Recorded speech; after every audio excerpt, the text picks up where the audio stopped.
Children with disabilities are stronger than we know. We fight the battles that most will never know.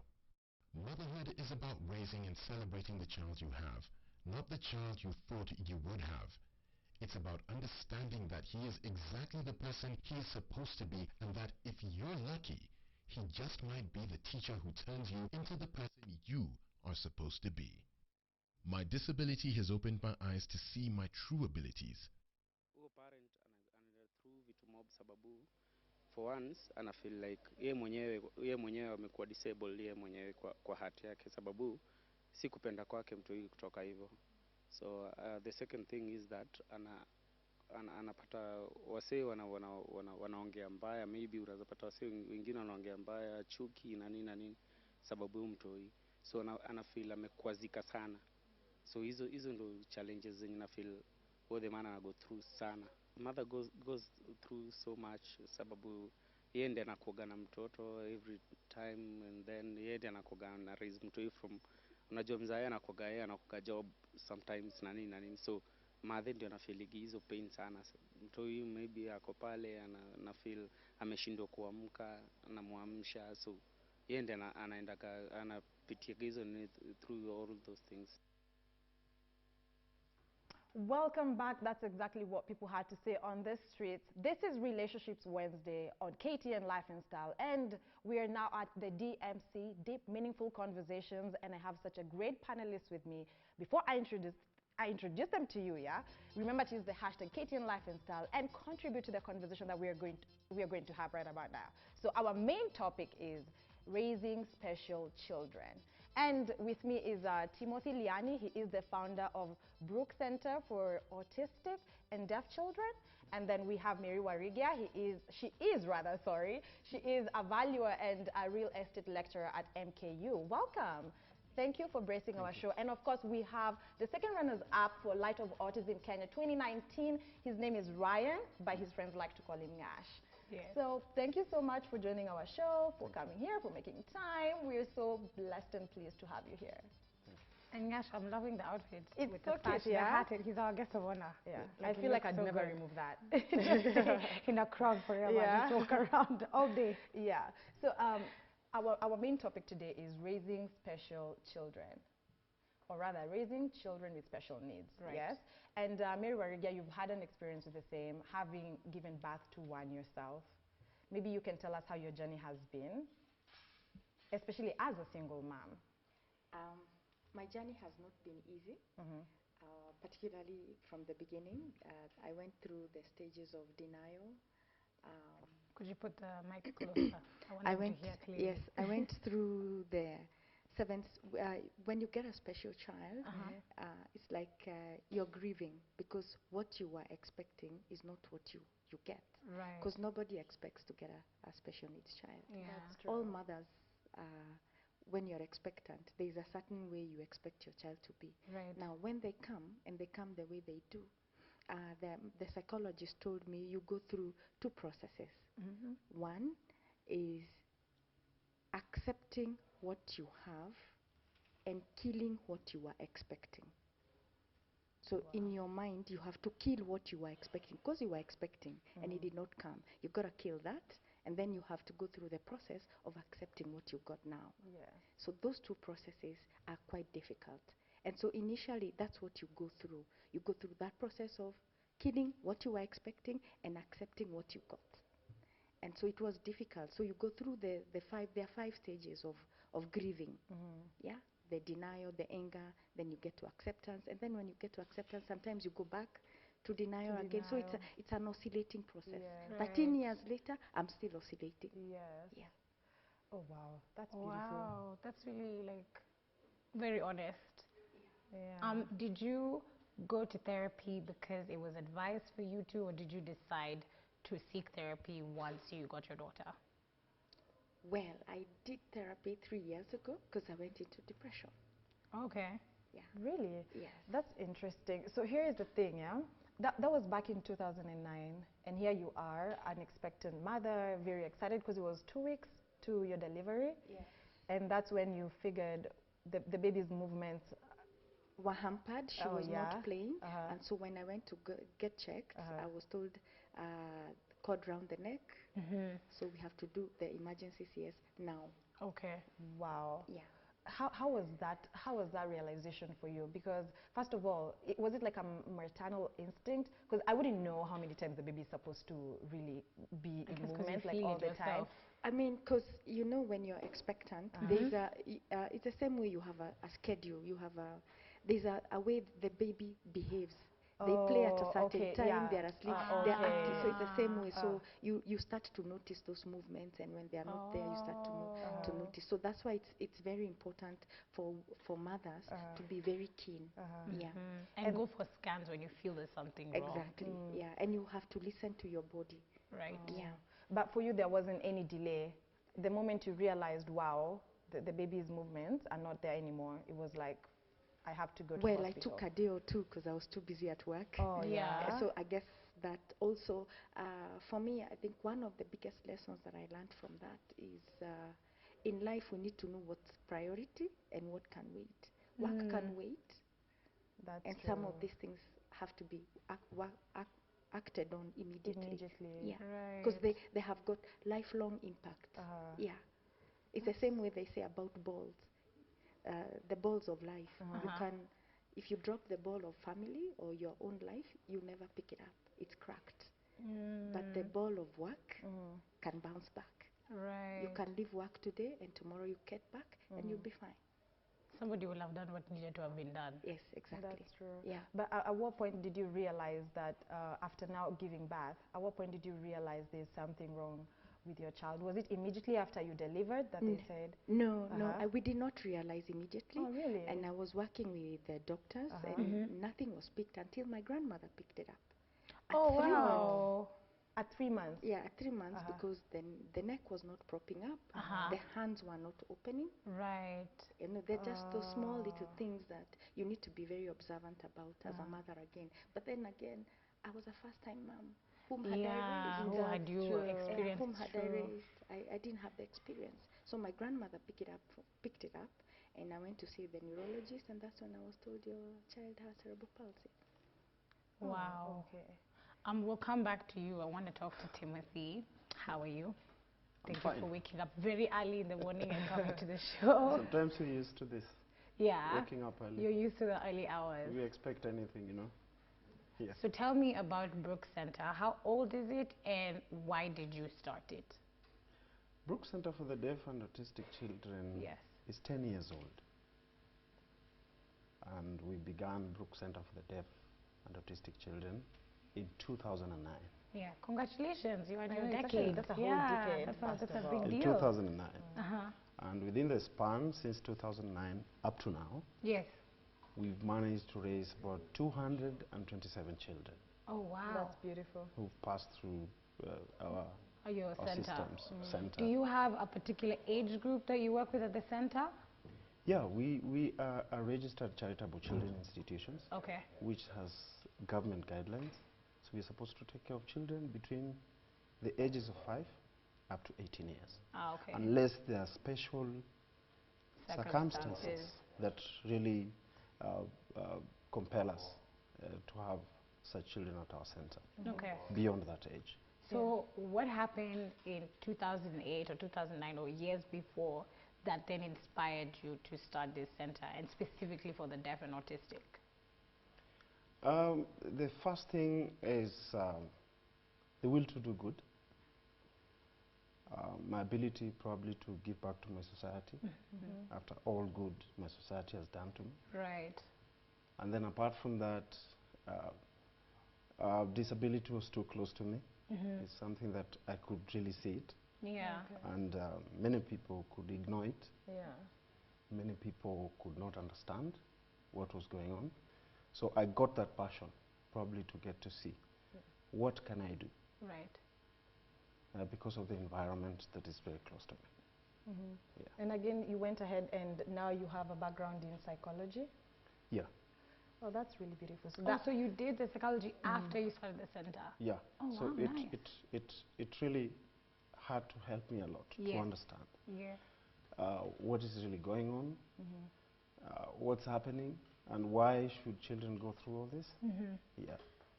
So, So having a background in psychology and having been too close to people with disability yourself, and then again now having a whole center for the same, and it's mainly for the deaf and the autistic children, yes? Yes. How would you say you think their abilities are different? Because the thing is, normally people in the society put people in a box where, oh, that one is autistic, they're likely to do A, B, C, D. Yeah. But then they forget that they actually have different abilities that are meant to be grown individually. How would you say it's different for everyone? Like every kid's disability is different from the others? Yeah, for example, at our center, each and every child is totally different from the other. Right. That's why if they have to get to our center, there's what we call an individual care plan. Okay. So it's a specialized individual care plan that is done by therapists based on SWOT analysis.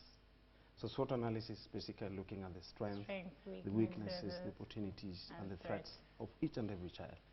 Because you'll find these children having different abilities. Right. They are able to do something, others are not able to do it. Yeah. But within the center, they live like a community. Because I can't speak, but you can hear. I can't hear, but you can help me open the door. I can't feed myself, but I can hear someone knock the door, you know. So these are children who live with oral communication difficulties. And they live like a community, helping each other. Talk to me a little bit about autism, and I want you to answer the same question specific to cerebral palsy of your experience, because from what I understand from autism, it's on a huge spectrum. So there are actually even some people, maybe because of what we consider societal, like normal behavior, are autistic, and maybe have never necessarily been diagnosed, and they're out in society and they have certain social difficulties, but they've never, or nobody has ever thought to address it in that way. And then on the same spectrum with autism, because like I said, societal norm behavior, somebody can be seen to be more extremely autistic, which isn't necessarily the case. Can you explain what exactly autism is for a viewer watching who doesn't understand the disease? Or let me say the condition. Autism itself has about 57 spectrums. Right. So you expect children to behave differently. That one is behaving differently from the other one. But we have cross-cutting symptoms. Most of them, we would find them having ADHD, attention deficit hyperactivity disorder. So they are jumpy kids, they are hyper, they are all over, they will touch everything every time. Others, you'll find them having no eye contact. They don't have an eye contact, they don't look at people. So it's a bit difficult for them sometimes to pick instructions. And others have social problems. They would really want to socialize with other kids. They'd want to be on their own, doing their own things. Others have repetitive behaviors. They will touch one thing at a time, every time. So it's self-soothing, and it's totally different.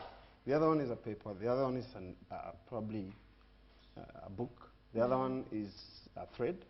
So all these things make them happy. So it makes them different from each other. So those cross-cutting symptoms are things that would really prove that a child is having a certain condition. Right. Yes, we have those ones who are also having epilepsy, conversion disorders. As much as they have autism, they also have conversions, and many other complications like sleeping disorders. So you will find them being exactly totally different from each other. Again, I wanted to understand, Mary, for you it was such an emotional roller coaster. You were expecting a beautiful bouncing baby, but then again, I mean, you know. So here's the thing, for most parents, because of that denial and not being able to move from the denial stage, I feel like that's why they end up taking their kids to special centers like Brook School, Why did you decide to understand your baby's condition and move on with her? Because there are parents who have kids at the center. Yeah, we have a set of children. We have those ones who are completely abandoned. So maybe we can talk about the juvenile system in Kenya, where we have children remand homes, and we work very closely with the children department. and the government Department of Social Protection, where such abandoned children are also taken care of through our programs. We also have probably missing children within the police, and the police do not have child protection centers. So we provide services for such children. Yeah. So, first, I would like to, on behalf of those parents, to just make everybody understand that it's a real difficult job. Yeah. So I always tend to grant grace to parents who have abandoned or totally not caring. yeah. Because it is the easier route to do. It is easier to abandon. It is easier to leave. It is easier to come and pay school fees and leave them at the center than to take care of that child. And why? Because of the very nature of these children, emotionally, financially. It takes courage to take care of a special child. Yeah. One, there is no manual. All children don't come with manuals. Yeah. It's even worse. It's like when extra. you have a special child. Yeah. Because it's extra. Every time you're learning a new behavior, you're learning a new way. They don't have speech. They can't communicate. You don't understand them. You see, like, for example, if I'm sitting with you here and this seat is uncomfortable, I tell you, this seat is uncomfortable. The child will just misbehave. You don't know what's going on. Is it they're hungry? Is it That's true. you understand? they can't tell you. So for parents who abandon, I forgive them. And also it is accelerated by our very society, how people view you. You know, in our society, when you have a special child, most people tend to look at you like the problem. Like it's your fault. It's your fault. Yeah. You didn't do this or you didn't do that. Or maybe your family is cursed. There must be something that you did. So that burden is put on the parent. So as a parent, if you're not able to bear that burden, it is easier to let the child suffer. In fact, I've heard many stories where parents do not even feed their children so that the child can die and the burden can go away. Oh no. Oh no. So that's the easier route out. So Right. what I would request of the society or all the people, neighbors, is to be empathetic to the parent. Yeah. Reach out. Get to understand what's the problem. How can I help? Something as basic as just bring your child to my house. I'll sit with them. Yeah. Is a big relief. So it's a real burden for parents. So I don't blame them that they leave. Why did I choose to take care of mine? It was not easy. Yeah. My grandmother, the one I spoke about, Yeah. actually stayed with my child for 2 years. Oh, that's so beautiful. Yeah, and she was 84. Oh wow. And she stayed with my child Yeah. because she realized I couldn't handle it. She was unwell and she stayed with my child. Yeah. So that's the kind of support that needs to be extended to other parents. Yeah. Yeah. God, that's very interesting. Cerebral palsy is seen like visually more as a physical condition. Can you explain the disease and how you've seen it as a mom? Okay, cerebral palsy even I can get cerebral palsy today. It's just basically lack of oxygen in your brain. Most of it is birth asphyxia. You know, the one you lack oxygen. The prenatal one? Yeah, before birth, you lack oxygen and you damage the brain. Others come from jaundice. If jaundice is not well treated, you get cerebral palsy. And it varies. It depends on the part of the brain that has been affected. Right. There's some children who they may not walk, they may not use their limbs, but they're brilliant. They've got brilliant minds. Right. There's some others, like my daughter. She may be walking, but her mind is affected. So she's challenged in terms of her thoughts, in terms of her conceptualization, in terms of her speech. So it varies on the part of the brain that has been affected. But it's one of the most expensive conditions to manage because also movements, self-care, like even just going to the toilet, walking, those are some of the things that need to be assisted depending on where the child is. And then also it can come combined, like for my daughter is comorbidity, what we call a comorbidity. So she has got cerebral palsy, she's partially autistic, she's got repetitive behaviors, she's got, like right now we are dealing with convulsions. conversion disorders. Okay. You know, she's got speech disorders. She's got learning disability. She can read or write. So it's a combination. So that is what makes it extremely complex. Yes. Yeah. Because when the brain is affected, you'll never know how to play it out itself out. Yeah. Yeah. And again, Timothy, since you have all these children in one, and they all have, some of them are deaf, some of them are autistic, some of them have cerebral palsy, what would you say you've had are the most common causes for most of them? Yeah, common causes. In fact, in the early 80s, when the first writing was done about autism, that's in the early 80s, early 1800s. There's no known clear cause of autism. Right. But there's a relationship between the condition and certain infections that the way she has just mentioned. There's a way these brain damages. And once the brain is damaged, there's some effects, like the way she has mentioned, my sister, learning disabilities, intellectual deficits, conversion disorders, and so on and so forth. Yeah. There are actually a whole list of complications you expect, because the brain has functions. And once it's damaged, then the functions are likely to have complications. Yes. So that's what you expect. Yeah. But now it depends to the level of magnitude.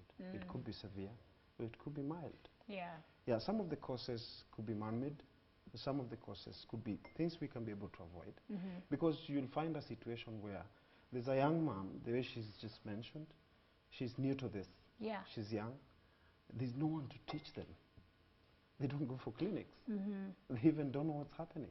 Lucky she that she could be able to detect the baby is behaving differently. Yes. And then she can go directly to a clinic to ask questions. Yeah. But now imagine a situation where you're dealing with people where the literacy level is in question. Yes. Then it shows that you're really going to have some of these problems. Yeah. Some of our social activities, some of the environments we put ourselves into, like too much depression and stress, and a lack of awareness into all these things could really cause this. So you find some of these things can be avoided, and there are things that cannot be avoided. Yeah. Yeah, we have congenital causes. We have infections like meningitis. You can't stop it. Yes. It behaves more or less like malaria, but then by the time you discover, you have a child who's already having brain damage. Now, these are the consequences: acquiring autism, cerebral palsy, learning disabilities, intellectual deficit, all these things, a whole lineup of complications. Yeah. So I think we have things that we can be able to avoid. We have things that we can be able to, we cannot be able to handle. Yeah. So there those natural causes, like a child has been struck by malaria, going to the lake basin, but people must know you need to take anti-malarials before you travel, right? Exposing yourself to trauma and things like shock. So those are some of the things that could really affect the baby. Maybe exposing a woman to too much depression and too much critical thinking, that could affect the baby as well. Because the face and the smile of a woman who's expectant is equivalent to the smile of the baby.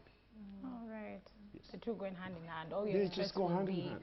yeah, because it's what your body is going through. Yeah. We have talked about, even you said, it's like somebody can have difficulties physically and have like a brilliant mind. And we had watched the videos. And there's a lot of emphasis, and I believe this to be true, and I think our society has a lot to learn, is at the end of the day, you're still a child, like you're still a human being, you're still a person, you're on this earth, you have purpose, and you have reason to live your life. So at your center, because you read a lot, and they make movies about it, which I guess is a more glamorous side of it, where you have children that are autistic, and they have these incredible abilities, sometimes with music or with sports or with math, especially math is they love the math stories. Talk to me a little bit about the fact that these children are still children, and some of them can do incredible things, and society needs to be ready to be like, okay, yes, you need help with this, but if I allowed you and I gifted you and I took care of you, you could give this much back to the society because you're brilliant in this other way. Apparently, I'm just so glad that now we can talk about inclusive education. Okay, yeah. Where we have mainstream schools having children with disabilities, sharing the same rooms with children who do not live with disabilities. Now, this is a step forward, because these are things that could not be talked about years back. This is something that was like, they have disabilities, they need to stay at home. Right. But you're talking about having a special unit, but now a special unit, these kids now need to integrate and get to mainstream classes and share the same rooms, same teachers, within the same school. Now, this is a step forward. But then what we need to do is, basically, the first thing is to create an environment for them to be comfortable. True. So once they are comfortable, they are able to unleash their potential. And once they unleash their potential, you really need to focus on appreciation. You really need to focus on their strength. Yes. Strengthen their strength. Yes. Other than taking too much energy on weaknesses that will now start making the child start losing self-esteem. That I can't make this, I can't do this. But that does not mean you stop supporting their weaknesses. Yeah. You need to work towards their weaknesses, but put more strength into their strengths so that you can be able to empower them. Look at them, do SWOT analysis to be able to see what pleases them and what makes them like enjoy and like doing. So this is what you put in more efforts. And once you put in more efforts, you see the child starts brightening up, and the child will start enjoying and start becoming happy about what is happening. Yeah. Yeah. Now, speaking of happiness and potential, I want to know, how does one become the second runners-up for Autism Kenya 2019? Yeah, this was a surprise, and I would really want to thank the woman rep of Nairobi, because she was very supportive in this program, and she's very supportive to support children living with autism and related disabilities, oral communication difficulties, and so on and so forth. Personally, she has visited our center, and she's very enthusiastic, and she really likes to see how autistic kids and other related disabilities, children with such conditions, are also being lifted. So it was a surprise, came like a surprise, but we knew we are going to knock off everyone, because we were prepared. Success is basically preparedness. So we sat down, we made all these things. It was basically, his name is Nash. Nash is an artist, he's a good dancer. Oh, nice. And Nash was referred to us through the juvenile system. But I think within the system, they didn't realize he could be an artist. Oh, wow. He could be a dancer, you know.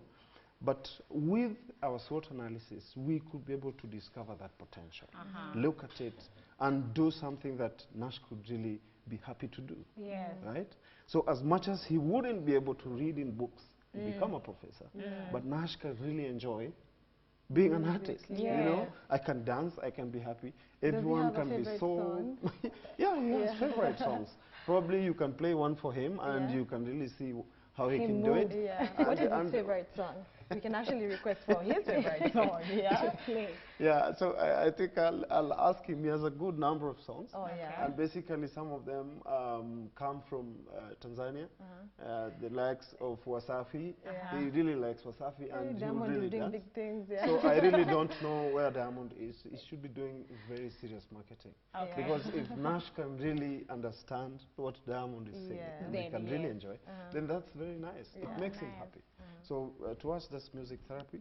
It makes Nash very happy, other than being gloomy, being fixed on books, or certain things that don't make him happy, you know, and make him run away, you know. So it is good. Nice. Maybe I wanted to understand, I don't know if he's going to give it back to you. You guys can just share. She was ready. I wanted to understand, having decided to raise your own daughter, have you tried to, you know, associate yourself or interact with other mothers, especially that you're a single mom? I can imagine how hard it must be for you to maneuver everything by yourself. Have you tried to interact with other children or centers like the Brook Center? And within the same, have you found it a bit challenging when you think about the idea of inclusive education? Okay. I'm actually a trainer of mothers. I've registered a foundation. It's called Orion Foundation. That's beautiful. So what we focus on is on research and training. So we've done a couple of training. We've trained over 400 mothers on managing themselves, number one, self-efficacy as a parent, to improve my parenting skills as a parent. So, and one of the things I'm a big advocate for, empowering the home, the empowering the basic, the very backbone of our society, and that's the mother. So once we empower the mother, we can set up all centers of excellence wherever we want. We can set up centers like his. But if the parent is not empowered, there's nothing we are doing. Because after they close, or after 18 years, where does that child go? If we take them to the inclusive education, where does that child end up? They end up at home. So if they go to an environment where they are not accepted, we start to have problems. So I'm a firm believer of empowering the primary caregivers. And usually, from the research that we did, 95% of these kids are taken care of by their mothers. The burden is left with the mothers. So I believe in empowering mothers to improve their self-efficacy on parenting. And then after that, the child automatically will bloom. Then they'll be able to see the need of taking the child to school. They'll be able to see the need of taking the child for therapy. They'll be able to see the need of interacting with the rest of the community. And from my point of view, I have a bit of a problem with the integration. Already we are, as a society, it's a good move, but even in America, it hasn't worked very well. It hasn't worked. So by the time you're getting into integration, let's bring all children into the system.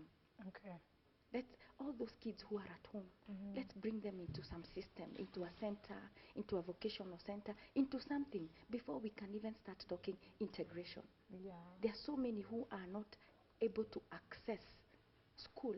Why? We don't have enough centers, we don't have enough training, teachers, and also affordability. That's true. That's true. For example, like for my daughter, where I take her to school, it's a private school. It's not something that can be afforded by every other parent. The quality is good. So those are the kind of things that I would expect that we work on before we start getting into integration. Because integration is a whole different level. We need to have dealt with the basics. It's a good move, but there's a lot of work that needs to be done. And I'm glad that the government is doing it, but there's still a lot that needs to be done. There should be no children left behind. And then post taking them to school, after 18 years, you find that most parents, you've been taking your child to school, to a special school. After 18, there's nowhere to take our children. There are no centers. There are no vocational centers. There are no training centers. They are not well equipped. So you find then we are wasting talent. That's true. You find children are sitting at home. Where are the 25-year-olds who are special? We see these young ones. Where are the 25-year-olds? Where are the 30-year-olds? There's a lot of gap that needs to be covered. That's totally lacking in the system. Again, I wanted to know, you know, you're dealing with a lot of children with the deaf and the autistic children, and they all have different stories and different backgrounds. You get to hear a lot, even for yourself, dealing with all these moms.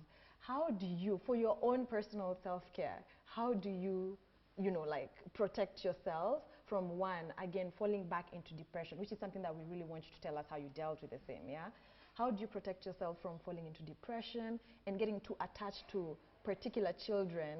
Because then again, if that happens, it affects how you handle the activities happening within the center.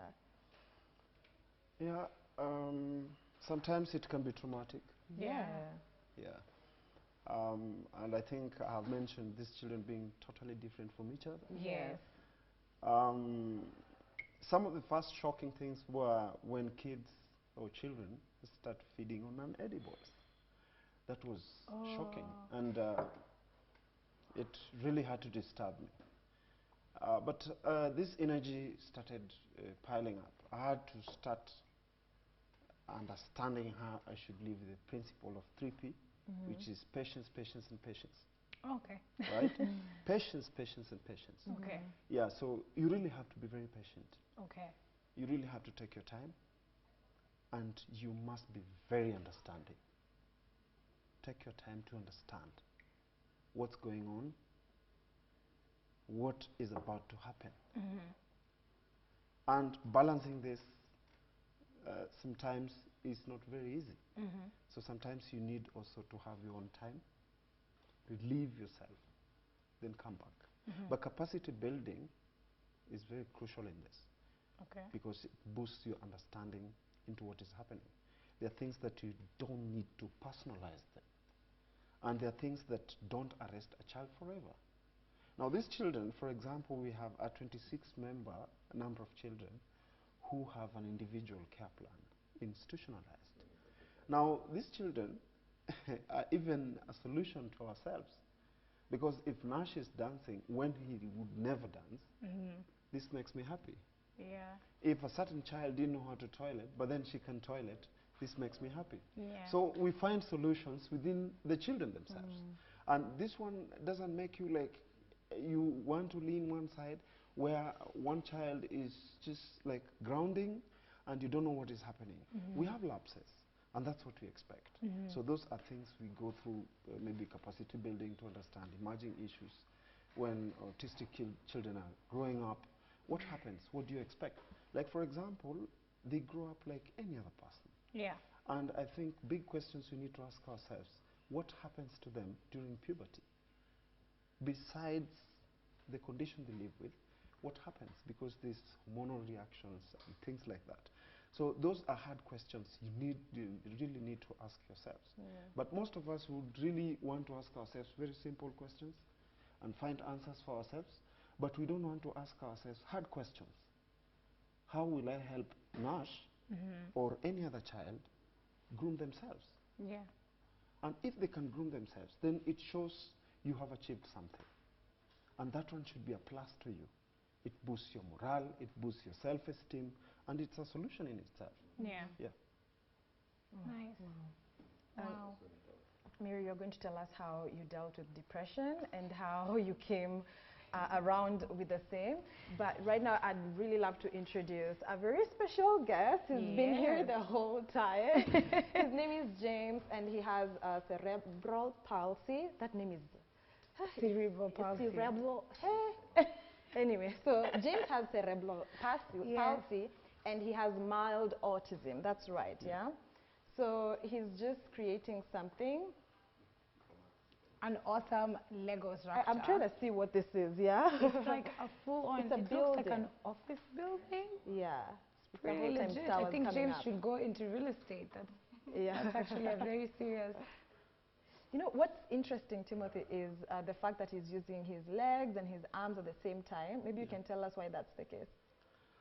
Yeah, James was struck by meningitis. Okay. Oh, okay.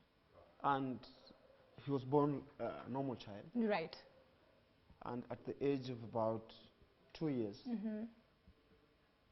he got an attack of meningitis, which ended up having him get brain damages and affected his limbs. Probably he didn't get enough therapy. So we really had, when we met James, we really had big trouble to understand what we can do. Because at his age, it was a bit difficult to manipulate anything. Right. Because if you have to tilt the arms, you can break the bones and things like that. Yeah. So the bones are already hard. They're already damages, so you don't need to create more damages. True. So the best thing we could do is to make sure that we try and see how James can operate comfortably, how he can manage himself, because he can open the door. One day he told me he can prepare sukuma wiki, the kale.